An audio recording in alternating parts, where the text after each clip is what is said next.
ব্ৰিটিছৰ চাহাব বিশ্বনাথ সদৰলৈ আহিছিল আৰু সেই চাহাবজন আছিল ডেভিড স্কট চাহাব। তেখেতেই পুৰন্দৰ সিংহৰ স্বৰ্গদেৱক আদেশ দিছিল যে বিশ্বনাথ নগৰখন সজাই পৰাই তুলিব লাগে। আসসালামু আলাইকুম। মই এতিয়া বৰ্তমান আছোঁ বিশ্বনাথ আঞ্চলিক কবৰস্থানত। আঞ্চলিক কবৰস্থানৰ দৃশ্যটো আপোনালোকক দেখুৱাব পাৰিম। কিমান চনত হৈছে 1833 চনত কবৰস্থানটো দিছে। এই কবৰস্থানৰ ভিতৰত কি আছে সেইখিনি আমি চাবলগীয়া। আহকচোন আমি ভিতৰলৈ যাওঁ, চাই ল'ম কেনেকুৱা আছে। এইখনৰ দৃশ্যটো হৈছে বিশ্বনাথ কবৰস্থানৰ এই পৰিৱেশটো। ইয়াৰ পৰিৱেশৰ ভিতৰত কেনেকুৱা, কিমান ধৰণৰ ক'ত কেতিয়া কি হৈছিলে সেইবিলাক চব আপোনালোকক দেখুৱাম। সম্পূৰ্ণ কবৰস্থানৰ ভিতৰত সোমাই কৰি আছে। সেইটো কবৰস্থানৰ দেখা পাইছে, সেইটো চাওক, সেয়া চাওক, সেইটো গোটেইটো দৃশ্যটো চাইছে, সেইটো গোটেই কবৰস্থানৰ সেয়া চাওক। আৰু সেই গোটেইখন ইয়াতে আছে। সেই কবৰস্থানটো মোটামুটি 12 বিঘাৰ ওচৰা ওচৰি আছে, 12 বিঘাত। আৰু সেইটো কিমান চনৰ পৰা আছে, কিমান দিনৰ পৰা আছে, কবৰস্থানটো ক'ত আছিলে, কি দৃশ্য কমপ্লিট আপোনালোকে চাব পাৰিব সেইটো আৰু সেই কবৰস্থানৰ গোটেইখিনি এৰিয়াটো দৃশ্যটো আপোনালোকে চাই আছে, সেইটো চাই লওক। সেইটো আৰু অনাগত ইয়াত আমাৰ ককাৰ ককা, দাদাৰ দাদা, কিমান মানুহ, কত যুগৰ মানুহ যে ইয়াতে আছে। আৰু দৃশ্যটো এইখন জেগাতে আছে, এইখন দৃশ্যতে আছে। এইটো আৰু হাই স্কুলৰ সন্মুখত আছে কবৰস্থানটো, এইটো হাই স্কুল।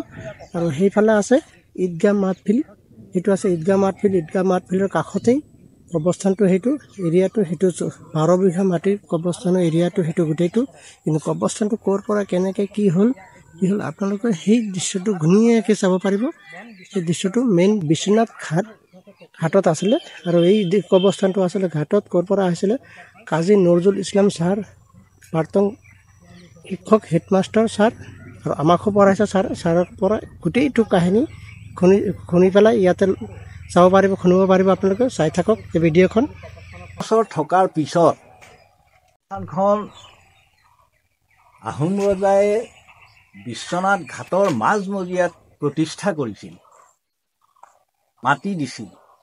তাত 1885 চনৰ পৰা 1830 চনলৈ বিশ্বনাথ ঘাটতে আছিল।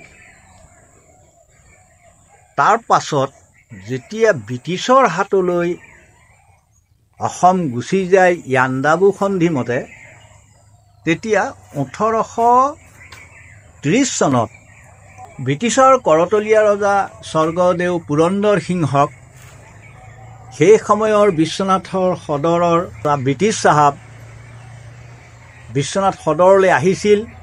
আহি তেখেতে বিশ্বনাথ নগৰখন সুন্দৰকৈ সজাই পৰাই তুলিবৰ কাৰণে ব্ৰিটিছৰ কৰতলীয়া ৰজা পুৰন্দৰ সিংহদেৱক নিৰ্দেশ দিছিল।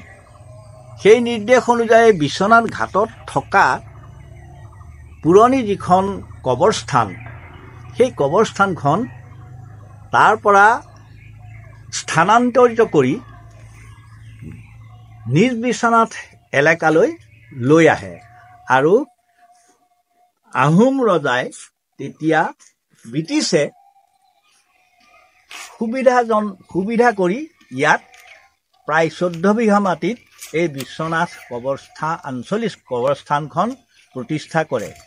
আৰু তেতিয়াৰ পৰাই এই কবৰস্থানখন আজিলৈকে জিলিকি আছে।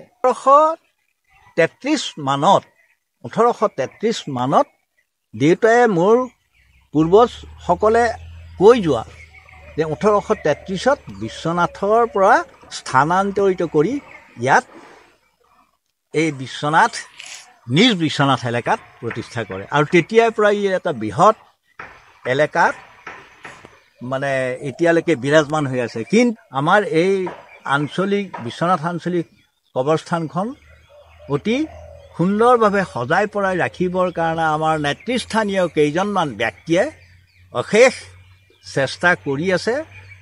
আৰু তেখেতৰ তত্বাৱধানতে আমাৰ এই কবৰস্থানখন এতিয়ালৈকে সুন্দৰভাৱে চলি আছে।